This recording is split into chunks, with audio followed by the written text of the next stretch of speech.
willing to just let it go. Fortunately for Area Eternity, though, Enix were poked out enough and stirred up enough to just back off of that Gold Fury.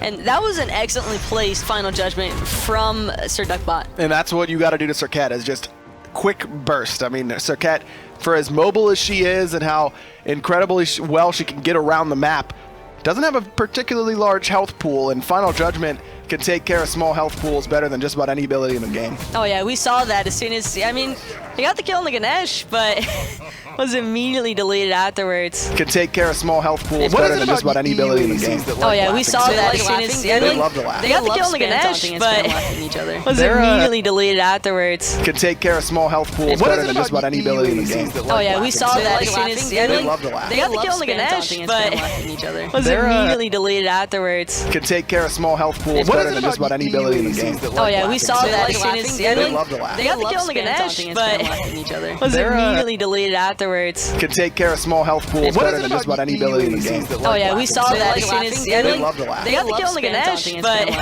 was immediately deleted afterwards. Can take care of small health pools better than just about any ability in the game. Oh yeah, we saw that as soon as, they love to laugh. They got the kill on the Ganesh, but was immediately deleted afterwards. Can take care of small health pools better than just about any ability in the game. Oh yeah, we saw that as soon as, they love to laugh. They got the kill on the Ganesh, but was immediately deleted afterwards. Can take care of small health pools better than just about any ability in the game. Oh yeah, we saw that as soon as, they love to laugh. They got the kill on the Ganesh, but was immediately deleted afterwards. Can take care of small health pools better than just about any ability in the game. Oh yeah, we saw that as soon as, they love to laugh. They got the kill on the Ganesh, but was immediately deleted afterwards. Can take care of small health pools better than just about any ability in the game. Oh yeah, we saw that as soon as, they love to laugh. They got the kill on the Ganesh, but was immediately deleted afterwards. Can take care of small health pools better than just about any ability in the game. Oh yeah, we saw that as soon as, they love to laugh. They got the kill on the Ganesh, but was immediately deleted afterwards. Can take care of small health pools better than just about any ability in the game. Oh yeah, we saw that as soon as,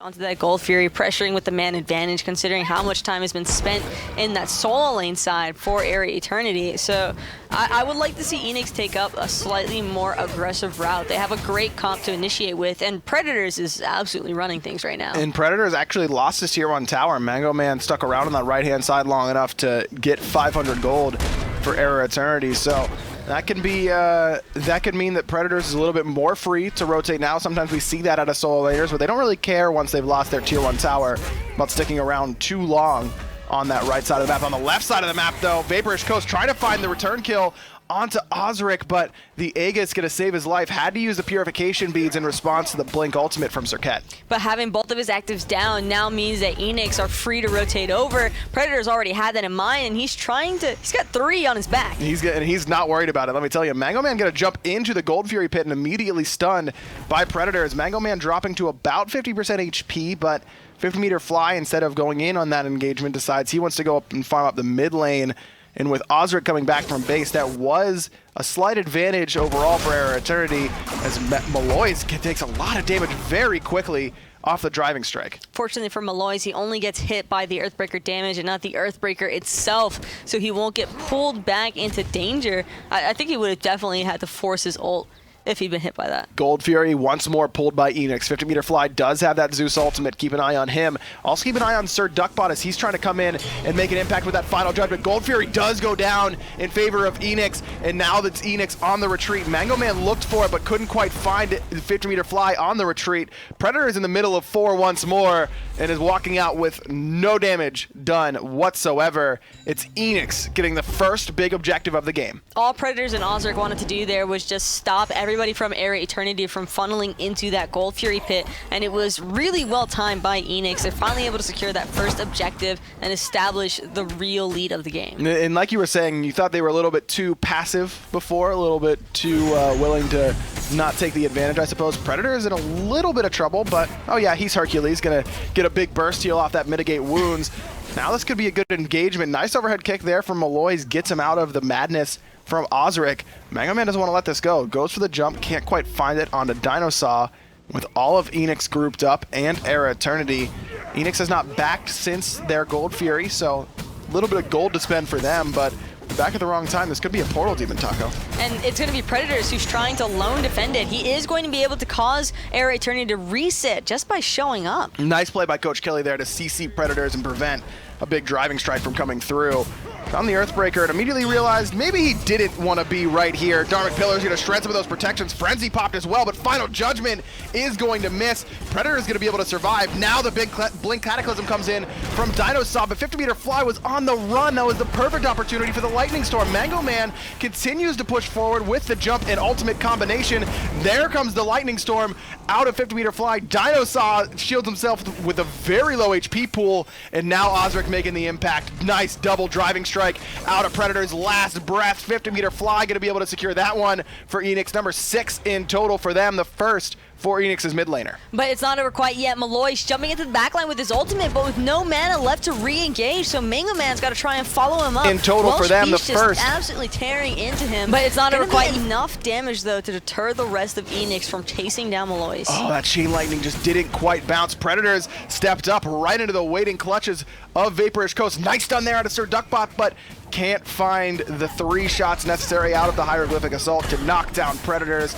And once more, it's Era Eternity on the objective. It's only Dinosaur here. That knock-up is not going to secure it. Man, that was close. Era, they do end up with the Portal Demon. I think if he'd been a little bit closer to the portal to get the initial damage off it, it might have clipped it. Crazy close, but Era get it either way. Close doesn't count unless it's horseshoes or hand grenades, and this is neither. This is Smite. So Era Eternity get the objective.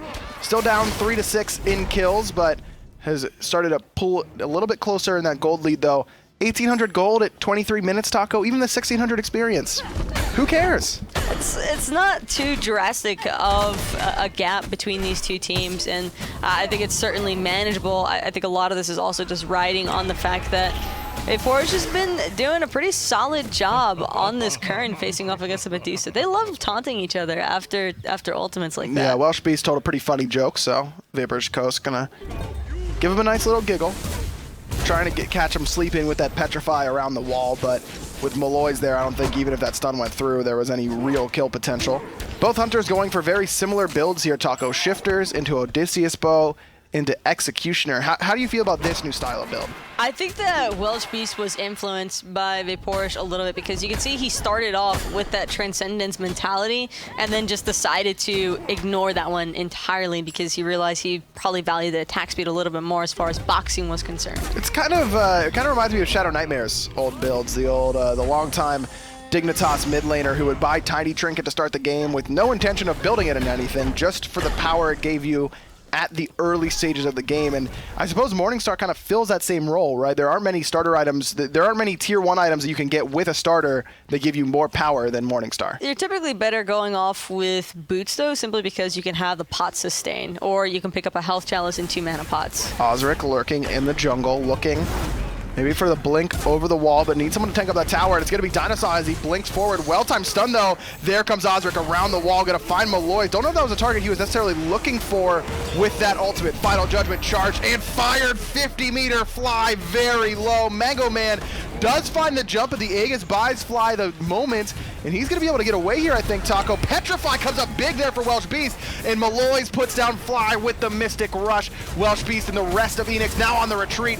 Geb Shield not going to be enough as Malloy's claims a double kill. That's his first 2 of the game. And Era Eternity answer back in kind.